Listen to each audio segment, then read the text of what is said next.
Padre, gracias por tu palabra y porque a través de ella podemos no solo conocer tu voluntad, sino que a través de ella tú haces una obra en nosotros y nos muestras nuestra condición y nos provees de tu bendición, Señor, al ser transformados para tu gloria.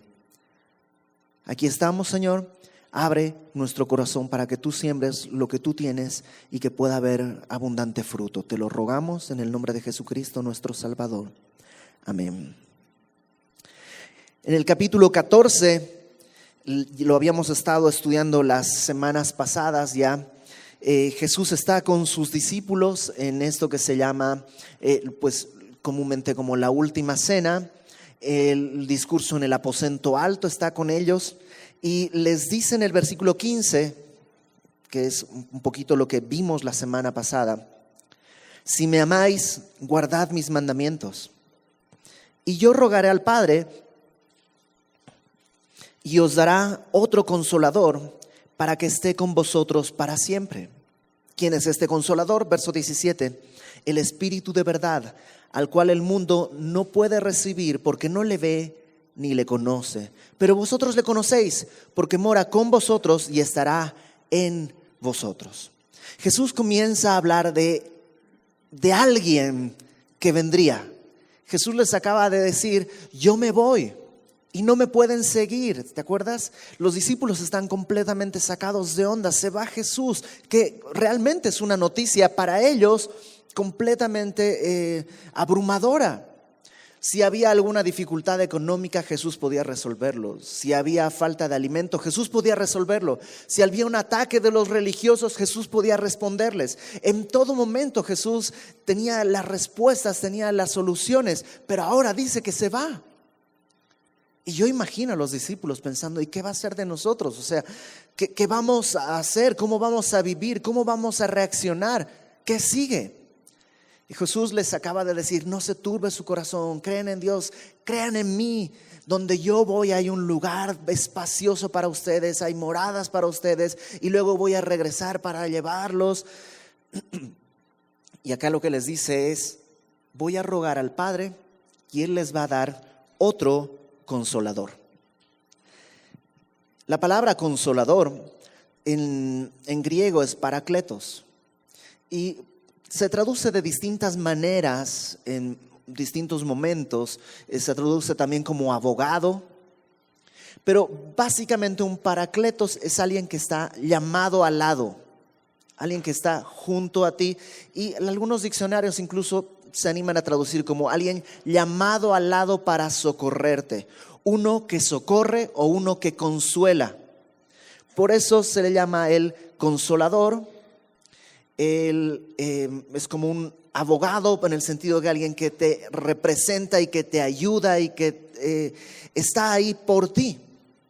Entonces Jesús está diciendo: yo les voy a traer otro consolador para que esté con ustedes para siempre. Yo me voy a tener que ir, pero no los voy a dejar huérfanos. Fíjate el verso 18: no los dejaré huérfanos, vendré a vosotros. Pero a ver, ¿cómo? Te vas a ir, pero vas a venir. ¿A qué te refieres? Pues a el consolador, el Espíritu de verdad. ¿Quién es el Espíritu de verdad? Pues el Espíritu Santo. Y decía que no quería perder esta oportunidad para que pudiéramos hablar un poco sobre el Espíritu Santo y lo que la Biblia enseña del Espíritu Santo. Y lo primero que tenemos que entender es que el Espíritu Santo no es una energía. A veces hay enseñanzas que hablan como que realmente el Espíritu Santo fuese una energía, un poder, algo que nosotros tomamos y podemos usar. Y en algunas veces incluso hasta ademanes, ¿no? Como lanzo el Espíritu y cosas así. Pero el Espíritu Santo no es una energía, no es un poder, sino una persona. Por supuesto, no una persona humana, sino una persona. Es, dentro de la teología cristiana, es una de las tres personas de la Trinidad. Sí, la palabra Trinidad no está en la Biblia. Es un concepto, una palabra que se utiliza para describir esto que no encontramos otra manera de cómo describirlo. Que Dios es uno, pero que a la vez es tres personas separadas. No es un tercio, o sea, no es como que el Padre es un tercio, el Hijo es un tercio y el Espíritu Santo es otro tercio y entonces suman uno. No es un tercio cada quien. Dios es uno solo, pero a la vez es tres y a la vez es uno, pero tres, pero uno, ¿no? Jorge Luis Borges decía que es una pesadilla para el intelecto. Sí, pero es un descanso para el corazón. Entender que no entendemos a Dios nos da la paz de que Dios es demasiado más alto de lo que tú y yo podamos alguna vez siquiera imaginar. Hay un pastor, Chuck Missler, que decía: piensa en el señor plano y la señora plana, ¿no? Y dibujaba un monito de estos así, cabecita, palito, su cuerpo. Y ellos viven en una hoja de papel, es un dibujo. Y el señor y la señora planos solo conocen dos dimensiones, alto y largo, porque pues viven en un papel, no tienen profundidad, porque no es parte de su universo. Ellos solo tienen esto, arriba y abajo, izquierda y derecha, no hay más. Entonces, para el señor y la señora planos, explicarles lo que es el volumen, pues como que, ¿pero a qué te refieres? ¿Cómo que una tercera dimensión? Alto, largo, ancho, ¿qué será eso? Lo pueden más o menos representar, y hay personas que dibujan bien y pueden, dibujando, representar un poco la profundidad, pero no la pueden experimentar. No la pueden experimentar. De hecho, yo que soy el que dibujó al señor y la señora plano, si les digo, hola, estoy aquí, no entienden, solo parece que tronó. Les voy a dar mi dedo, y yo pongo mi dedo sobre el mundo del señor y la señora plano, y ellos ven un redondo, un punto donde se aterrizó mi dedo, y no pueden ver más. Más o menos así es nuestra relación con la Trinidad. ¿Cómo comprender algo que escapa por completo la capacidad de percepción de mis sentidos y la capacidad de mi intelecto? Pero simplemente acá en este pasaje en el que estamos, está hablando Jesús, que rogará al Padre, entonces son dos distintos, y que el Padre dará, ¿qué cosa? Otro consolador. Son tres distintos, pero la Biblia una y otra vez nos enseña que Dios es uno. El Espíritu Santo no es una energía que emana del Padre o del Hijo. El Espíritu Santo es una persona separada y distinta dentro de esta triunidad. Yo sé que no es fácil de entender, mucho más complicado de explicar, pero eso es. ¿Por qué no es una energía? Porque en distintos pasajes lo vemos al Espíritu Santo mostrando atributos que no son de una energía. Por ejemplo, en 1 Corintios capítulo 2, versículo 10.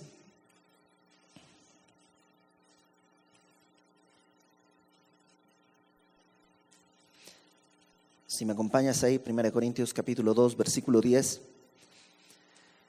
Dice Pablo: pero Dios nos las reveló a nosotros por el Espíritu. Está hablando de las cosas que ojo no vio, que no han subido en corazón de hombre y que están preparadas para los que le aman. Estas cosas que no tenemos acceso, pero que Dios nos las reveló a nosotros por el Espíritu, a través del Espíritu, porque el Espíritu todo lo escudriña, aún lo profundo de Dios. Y esto de escudriñar es investigar. Una energía no investiga, una energía fluye, ¿no? O sea, tú metes los dedos al enchufe y vas a sentir cómo fluye la energía, pero no está escudriñando tu corazón. Te puede dar un ataque y te puede parar el corazón, pero no es que está escudriñando tu cuerpo, nomás fluye. El Espíritu Santo no es una energía que fluye, es una persona que escudriña aún lo profundo de Dios. Porque ¿quién de los hombres sabe las cosas del hombre, sino el espíritu del hombre que está en él? Solo tú conoces lo que está dentro de ti. Así tampoco nadie conoció las cosas de Dios, sino el Espíritu de Dios. Y para que el espíritu pueda conocer es que tiene que ser inteligente. No es una energía, sino una persona. Acompáñame a Hechos capítulo 15, por favor. También vemos ahí en Hechos capítulo 15 que el Espíritu Santo tiene voluntad. La energía no tiene voluntad. Otra vez, si tú metes los dedos al enchufe, no es que la corriente eléctrica tiene voluntad de entrar a tu cuerpo y que hay veces dices, hoy no tengo voluntad, así que hoy no te voy a dar toques. No, metes los dedos y fluye, no tiene voluntad. Busca donde tiene que hacer tierra, fluye. Fíjate lo que dice Hechos capítulo 15, versículo 28. Están hablando, es lo que se llama el Concilio de Jerusalén, tomando algunas decisiones acerca de cómo tienen que ser los cristianos gentiles, si tienen que guardar la ley o no, circuncidarse o no, qué cosas pueden comer, todo esto. Y dice Hechos 15, 28, ha parecido bien al Espíritu Santo y a nosotros no imponeros ninguna carga más que estas cosas necesarias, etcétera, etcétera, etcétera, etcétera. Y lo que están diciendo es, esto que estamos decidiendo le pareció bien al Espíritu Santo. Su voluntad está de acuerdo en este aspecto. Un capítulo más adelante, Hechos 16, versículo 6, dice, cuando Pablo está en este viaje misionero, atravesando Frigia y la provincia de Galacia, les fue prohibido por el Espíritu Santo hablar la palabra en Asia. El Espíritu Santo es el que dice, mi voluntad es que no vayas hacia Asia. Una energía no tiene voluntad. El Espíritu Santo sí, porque es una persona. Y además, el Espíritu Santo tiene emociones. Tiene emociones. Santiago nos dice que el Espíritu nos anhela celosamente. La energía no anhela. El poder no anhela. Una persona tiene emociones y nos anhela. En Efesios capítulo 4, versículo 30, dice, no contristéis al Espíritu. Contristar es entristecer. La energía no se entristece. Pero el Espíritu Santo puede entristecerse con cosas que tú y yo hacemos o dejamos de hacer. Y esto está desde el Antiguo Testamento. En Romanos 15:30 habla del amor del Espíritu Santo. Entonces, cuando hablamos del Espíritu, quítate un poco la idea que a lo mejor alguna vez escuchaste que es como un poder y necesitas el Espíritu, vendrá el poder y con ese poder voy a poder. No es una energía que viene a ti, sino es una persona que tiene voluntad y tiene emociones y es Dios. Ahora, ya que entendimos eso, volvamos a Juan 14, por favor. Dice, yo les daré otro consolador para que esté con vosotros para siempre, el Espíritu de verdad. Este atributo que es de Cristo. Jesucristo es el camino, la verdad y la vida. O sea, es la misma naturaleza, pero separados en persona, al cual el mundo no puede recibir porque no le ve ni le conoce, pero vosotros le conocéis porque mora con vosotros y estará en vosotros. A ver, dice, el mundo no le puede recibir porque no le conoce, no le ve, pero ustedes sí le conocen. Y yo imagino a los discípulos, ¿le conocemos? ¿Cómo? ¿Cuándo? ¿Dónde? O sea, ¿de qué estás hablando, Jesús? Y Jesús les dice, es que mora con vosotros. Y ese es un primer punto. La palabra con ahí, en griego es la palabra para, que quiere decir al lado o junto, como paralelo. Para es al lado. Y lo que dice es, el Espíritu Santo está junto a ustedes, está al lado de ustedes. Y nosotros en Semilla hemos creído que esa es una primera relación que tenemos con el Espíritu Santo. Todo el mundo, toda persona en la tierra tiene al Espíritu Santo al lado, junto. ¿Por qué? Porque si no fuera por el Espíritu Santo, nunca creeríamos. Fíjate lo que dice, vamos a adelantarnos un poquito al capítulo 16 de Juan. Juan capítulo 16, versículo 8.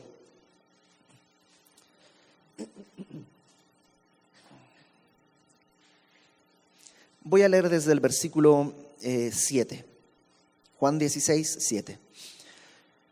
Pero yo os digo la verdad, os conviene que yo me vaya. ¿Te imaginas escuchar eso? ¿Cómo que a quién se le ocurre que nos convendría que tú te vayas, Señor Jesús?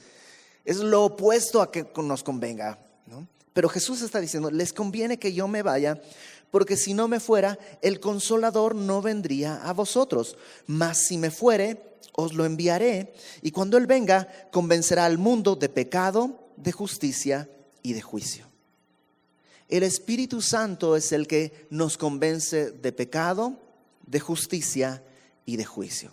¿Te das cuenta que no dice de pecados en plural? Porque lo primero que Dios quiere hacer no es convencerte de pecados. No, pues es que tú eres muy mentiroso. Y Dios no quiere convencerte de que dejes de ser mentiroso. Quiere que abandones un pecado. No muchos, sino uno. ¿Cuál es el primer pecado que Dios quiere quitar? La incredulidad. El no creer que Jesucristo es el camino, la verdad y la vida. Por eso, toda persona en este planeta tiene al Espíritu Santo al lado, convenciéndole de pecado, de justicia y de juicio. Desde que naciste, el Espíritu Santo estaba a tu lado diciéndote, eres un pecador. No hablo de tu mentira, no hablo de tus malos pensamientos, hablo de la incredulidad. Necesitas creer que Jesucristo es el Señor, el camino, la verdad y la vida, y que nadie va al Padre sino a través del Hijo. Y ahí estuvo toda la vida. La persona que tú le estás compartiendo el Evangelio, nunca vas a llegar a través del razonamiento. Es bueno compartir el Evangelio, porque a través de eso el Espíritu Santo puede llegar a su corazón y entonces convencerle de pecado, de justicia, es decir, que solo Jesús es el justo, y de juicio, que si no toma el camino, está en camino de la perdición eterna. Todos tenemos esta primera relación. Algunos de acá ya escuchamos ese testimonio. ¿Te acuerdas cuando Jesús dice, hay un solo pecado que es imperdonable? ¿No? Las blasfemias, cualesquiera que sea, a los hombres se les perdonarán, pero la blasfemia contra el Espíritu Santo no será perdonada. ¿Qué quiere decir eso? ¿Será que si yo insulto al Espíritu Santo, ya Dios no me va a perdonar? No, no es eso. Porque yo, Ibert, como persona, yo insulté al Padre, al Hijo y al Espíritu Santo de 1000 maneras, a propósito, con el objetivo deliberado de tentar a Dios a ver qué hace, a ver si es cierto que puede contra mí. Lo hice 1,000 veces y Dios me perdonó. Entonces no habla de ese tipo de blasfemia. ¿Qué es la blasfemia contra el Espíritu Santo? Hay muchas maneras de entenderlo, pero digámoslo así. Si tú y yo rechazamos el testimonio que viene del Espíritu Santo, que viene a convencerte de pecado y te dice necesitas de Jesucristo, necesitas un Salvador, necesitas ser salvado. No quiero, eso no es para mí, yo no soy religioso, quiero vivir mi vida, soy joven, tal vez algún día, no. Estoy rechazando, esa es la blasfemia contra el Espíritu Santo. Y si rechazo eso, entonces no hay nada más. No hay esperanza. No hay ningún otro camino porque estoy rechazando lo único que me puede llevar al Padre, el entender, gracias al testimonio del Espíritu, que Jesucristo es el único camino. Otro pastor lo define así: el Padre amó al mundo, pero el mundo rechazó al Padre, dio su ley, rechazó a Dios, entonces envía al Hijo. Y el Hijo también fue rechazado y crucificado y despreciado. Ahora envía al Espíritu a dar testimonio de la necesidad de un Salvador. Si rechazas este testimonio, no hay más. Por eso ese es el único pecado imperdonable. Porque si no abrazamos este testimonio del Espíritu Santo, da lo mismo si dejas de mentir, si dejas de fornicar, si dejas de ser infiel. Da lo mismo. De todos modos vas a ir a dar al lugar de perdición. Por eso el Espíritu Santo lo primero que viene a hacer a nuestra mente y a nuestro corazón es a convencernos de pecado, no de pecados.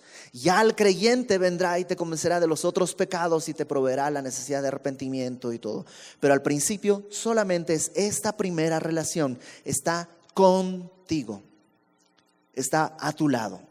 Y eso, como te decía, lo experimentamos todos los seres humanos. Cada persona que nace en esta tierra tiene el Espíritu Santo al lado diciéndole: necesitas un Salvador.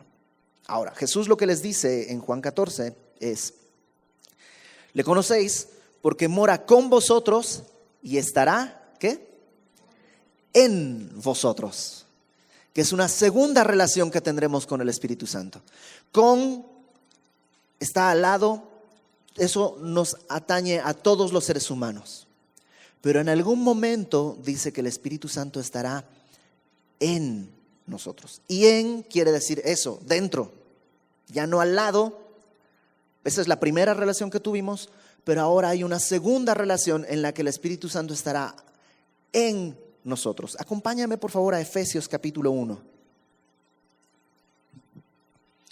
Efesios capítulo 1.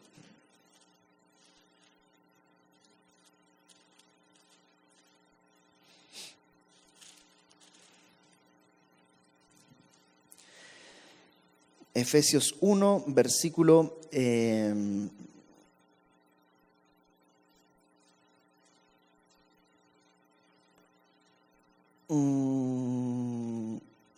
versículo 13.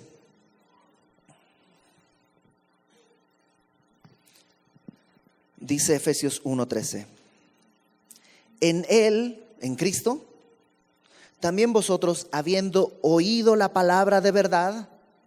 La palabra de verdad habla de Jesús, que es la verdad, y es testimoniada por el Espíritu de verdad, que te está llamando a arrepentirte de este pecado. Pero cuando has oído la palabra de verdad, dice, el evangelio de vuestra salvación, y habiendo creído en Él, en Cristo, o sea, ya creíste, te convenció de pecado, de juicio y de justicia, ya creíste. Dice, fuisteis sellados con el Espíritu de la promesa, que es las arras de nuestra herencia hasta la redención de la posesión adquirida para alabanza de su gloria. Dicho de otro modo, cuando escuchas el Evangelio, cuando crees en Cristo, cuando le entregas tu vida al Señor, entonces el Espíritu Santo pasa de estar junto a ti, a tu lado, contigo, a estar en ti, dentro de ti, como un sello. La palabra arras ahí en el versículo 14 es una palabra que tenía muchos significados, pero era como un sello. Podías traducirlo como garantía o como adelanto. El día de hoy podríamos más o menos entender la relación como cuando vas al súper y dice, apártalo con 200 pesos. Entonces, ¿qué estás? Das un arras, 200 pesos para como garantía, como adelanto de que te vas a llevar ese producto a tu casa después. De hecho, el anillo de compromiso en griego es arrabón. Proviene de esta. ¿Por qué? ¿Qué quiere decir el anillo de compromiso? Estoy dándote una señal, una promesa de que nos vamos a casar. Y de alguna manera es eso.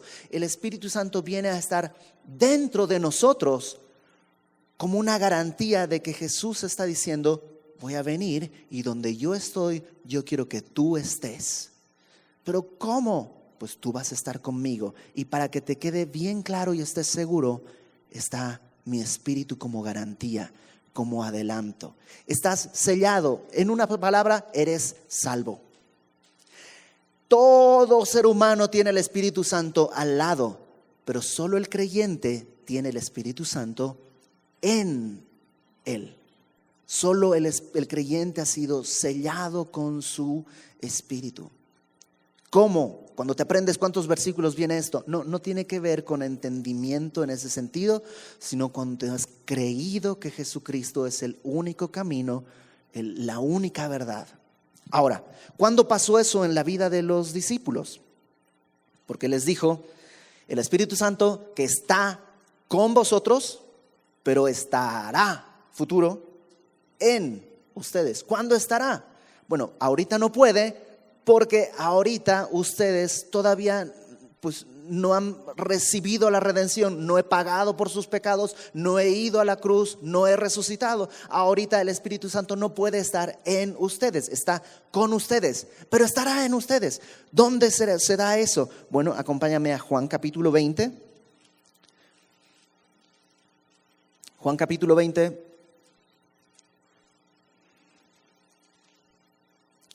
Versículo 22.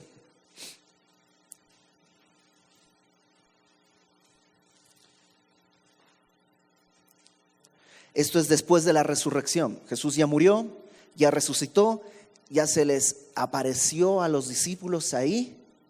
De hecho, pues ya Tomás dijo que no cree todo esto. Y dice Juan capítulo 20, versículo 22. Jesús les dice, habiendo dicho esto, sopló y les dijo, recibid el Espíritu Santo. Y entonces pasa del Espíritu Santo de estar al lado suyo a estar dentro de ellos. De aquí viene igual y esta costumbre que has seguramente visto en la tele de alguien que sopla y se caen y todo. Viene de este pasaje. Pero esto sucede solo una vez. ¿Por qué? Porque hasta ese momento no había creyentes, no había iglesia. Jesús está inaugurando toda una nueva era. Ya pagué por sus pecados, ya resucité trayendo la justificación. Les dije que estaba al lado suyo, pero ahora reciban el Espíritu dentro de ustedes. Recíbanlo dentro de ustedes. Y espíritu en la Biblia, en el lenguaje, es la misma palabra neuma, que quiere decir espíritu y aire. Por eso sopla, y como es el Espíritu de Cristo, entra en ellos. Ahora, acompáñame por favor a Lucas, capítulo 24. Lucas, capítulo 24.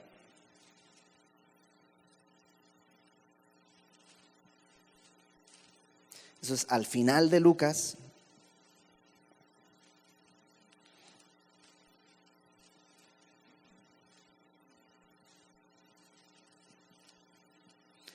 Y versículo 44.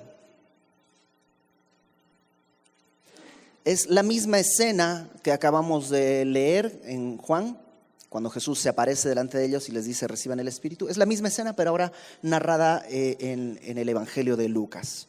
Lucas 24, 44. Les dijo, estas son las palabras que os hablé estando aún con vosotros, que era necesario que se cumpliese todo lo que está escrito de mí en la ley de Moisés, en los profetas y en los salmos. Entonces les abrió el entendimiento para que comprendiesen las Escrituras y les dijo, así está escrito, y así fue necesario que el Cristo padeciese y resucitase de los muertos al tercer día, y que se predicase en su nombre el arrepentimiento y el perdón de pecados en todas las naciones, comenzando desde Jerusalén.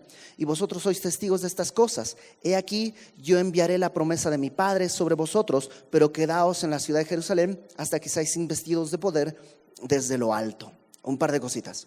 Número 1, cuando ya el Espíritu entra en ellos, sucede algo importante. Comprenden las Escrituras. Dice ahí, les abrió el entendimiento, versículo 45, para que comprendiesen las Escrituras. Una de las cosas que sucede cuando el Espíritu Santo viene a estar dentro de ti es que es como que te quitaran un velo de los ojos y comprendes las Escrituras. Tal vez te sucedió, a mí me pasó.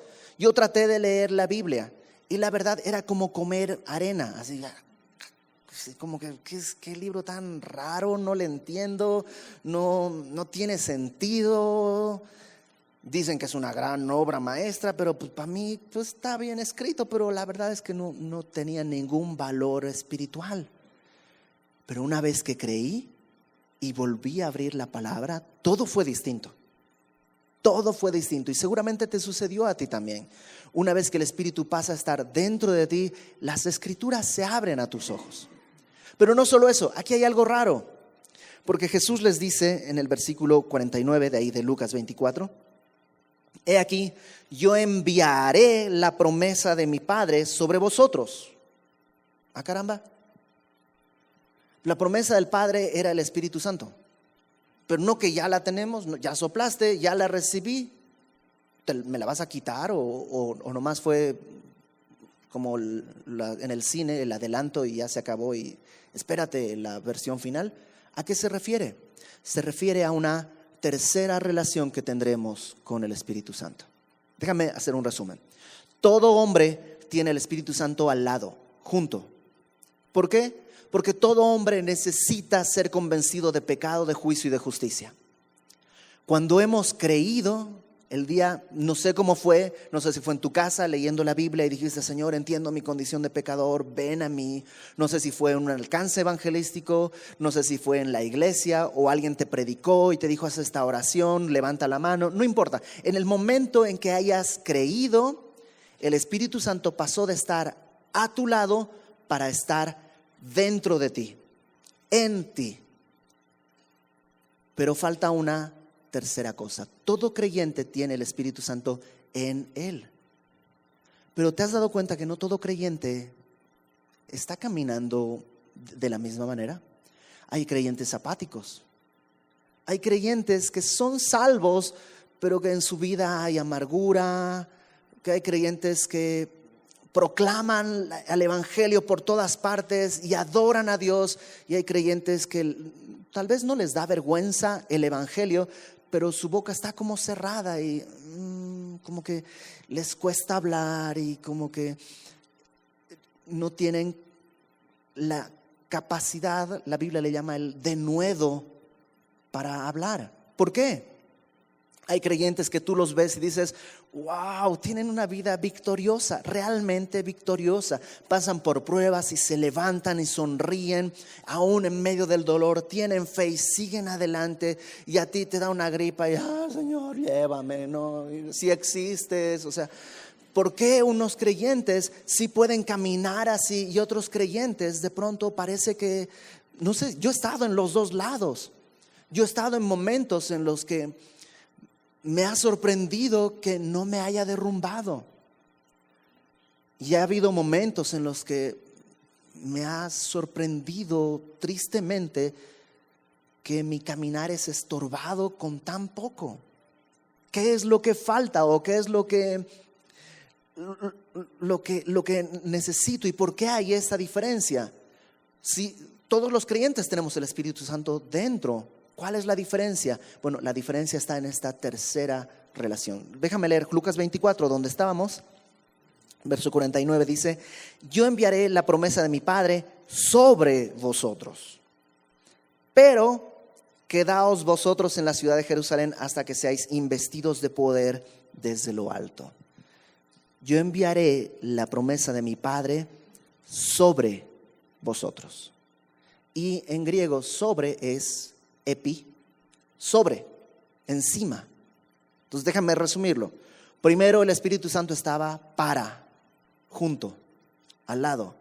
Cuando creímos, pasó ahora a estar dentro. Ya somos salvos, sellados. Pero ahora dice, va a haber algo más: el Espíritu Santo sobre ustedes.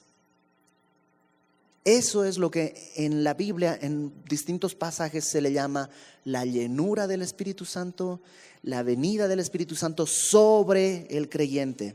Acompáñame, por favor, a Hechos capítulo 1, versículo 8.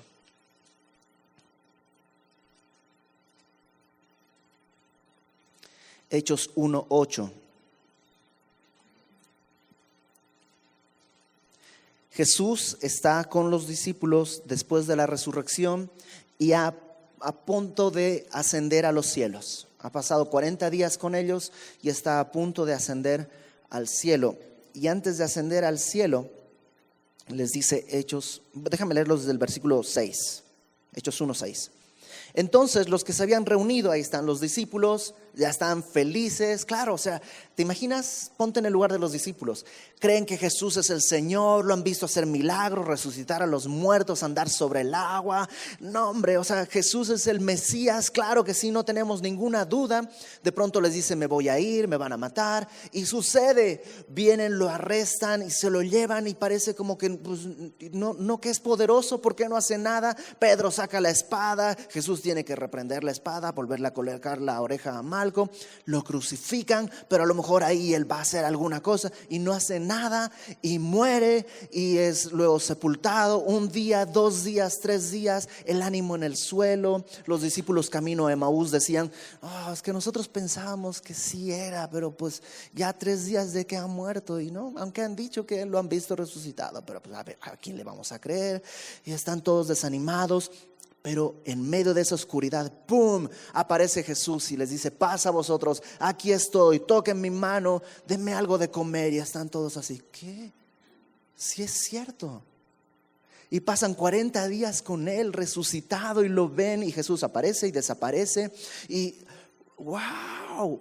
Ahora sí. O sea, no habíamos entendido la muerte y resurrección, claro, pero ahora sí, Jesús, vamos a tronar al imperio romano, vamos a ser el imperio que deberíamos ser. Versículo 6 de Hechos 1, han pasado 40 días, Jesús está a punto de ascender al cielo. Entonces los que se habían reunido le preguntaron diciendo, Señor, ¿restaurarás el reino de Israel en este tiempo? O sea, ¿ya es el milenio? ¿Ya Israel va a ser la potencia mundial? Las promesas hechas a David que tendrá un reino que no tendrá fin. Ya es el tiempo y la promesa de restaurar a Israel, quitarnos la opresión. ¿Es el tiempo, Señor? Y Jesús les dice, no les toca a ustedes saber los tiempos o las sazones que el Padre puso en su sola potestad. No les toca saber. Y digo que es una gran misericordia de Dios, porque te imaginas que les hubiera dicho, Señor, ¿restaurarás el reino ahora? ¿Qué crees, Pedro? No. ¿El próximo año? No. ¿En 10 años? No. Bueno, pero en 100 años? No. ¿En 1000 años? No. ¿En 2000 años? O sea, ¿qué desánimo hubiera tenido Pedro? No, pues en 10,000 años no va a quedar ni rastro de mi linaje. O sea, entonces Jesús en su misericordia les dice, mira, no tengo que decirles, ese es un asunto que no les compete a ustedes. Pero, versículo 8, pero, en contraparte, ¿quieres saber eso? Sí, bueno, no te voy a decir, pero recibiréis poder. La palabra poder es capacidad. Recibiréis poder cuando haya venido sobre vosotros el Espíritu Santo.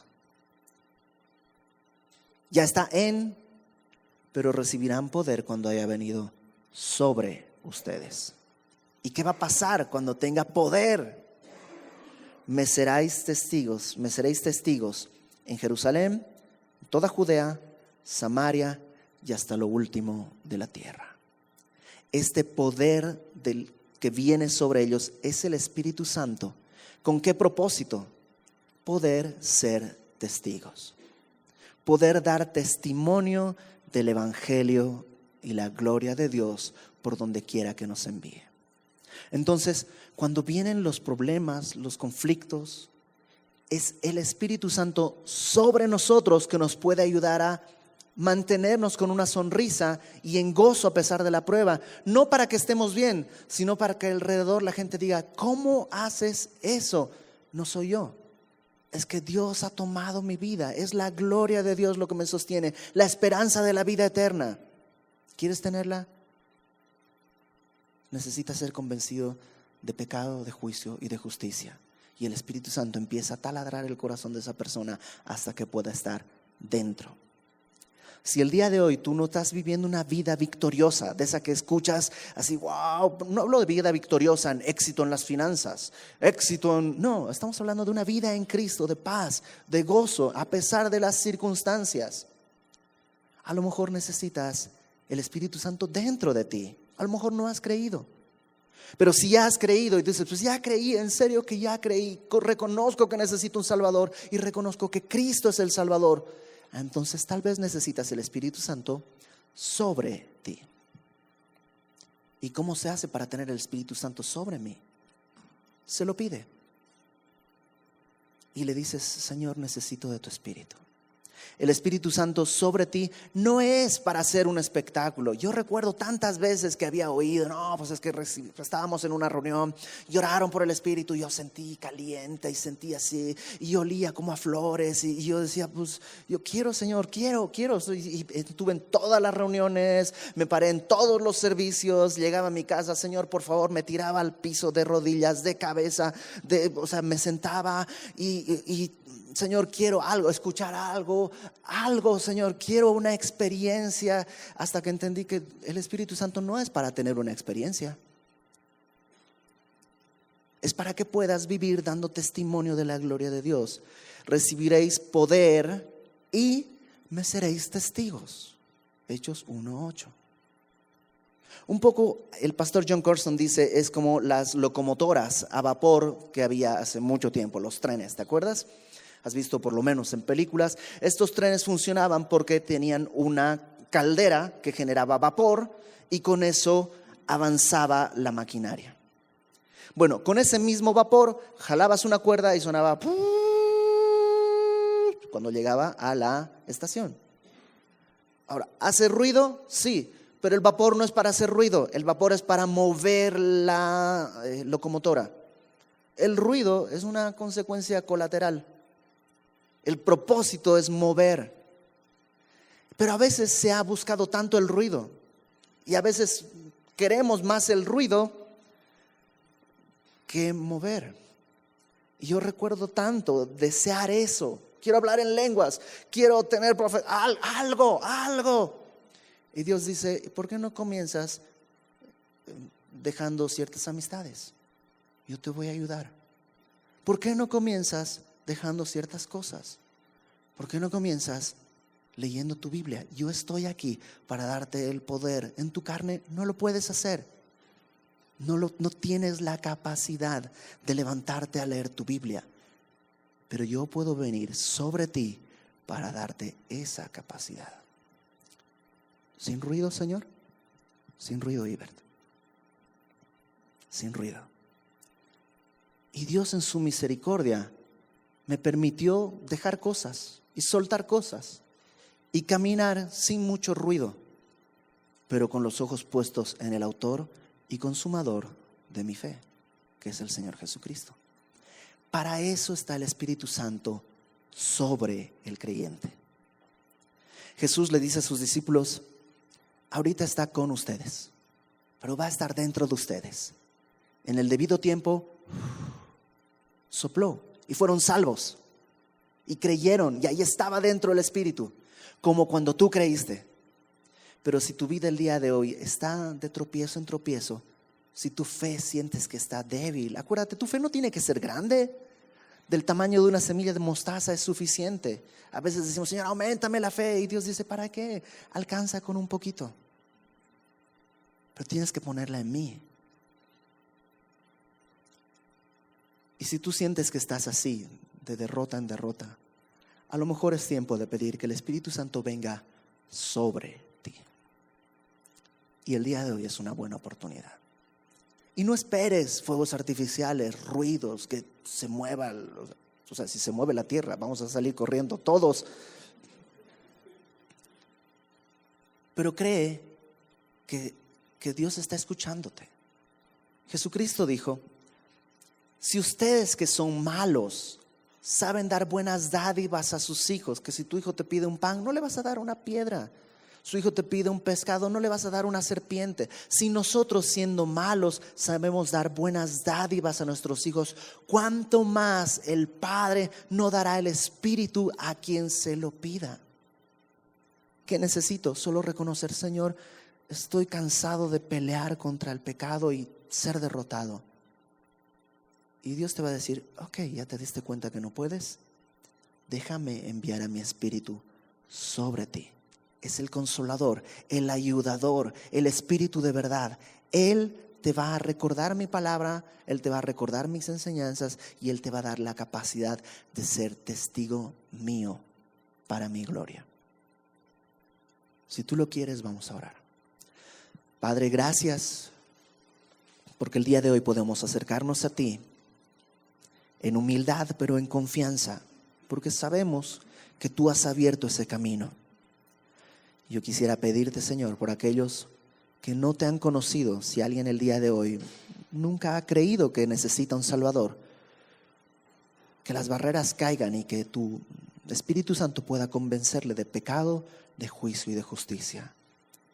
Y si hay alguien así aquí, que en su corazón pueda haber la certeza de que tú has venido a buscarle, has venido a buscar lo que estaba perdido, que no has rechazado al pecador, sino has pagado por su vida para darle una nueva vida y una esperanza a tu lado.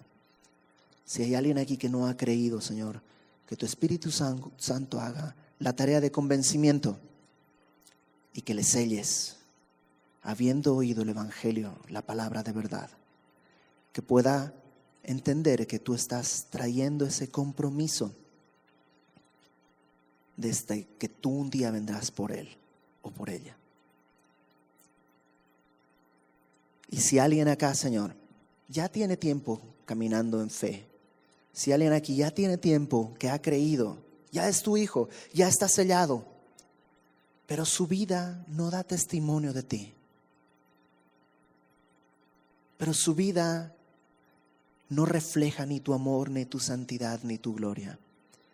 Si alguien aquí vive frustrado porque ya están las rodillas destrozadas de tanto tropiezo, de caer y caer y caer y caer, yo te ruego que el día de hoy nos permitas pedir tu Espíritu Santo.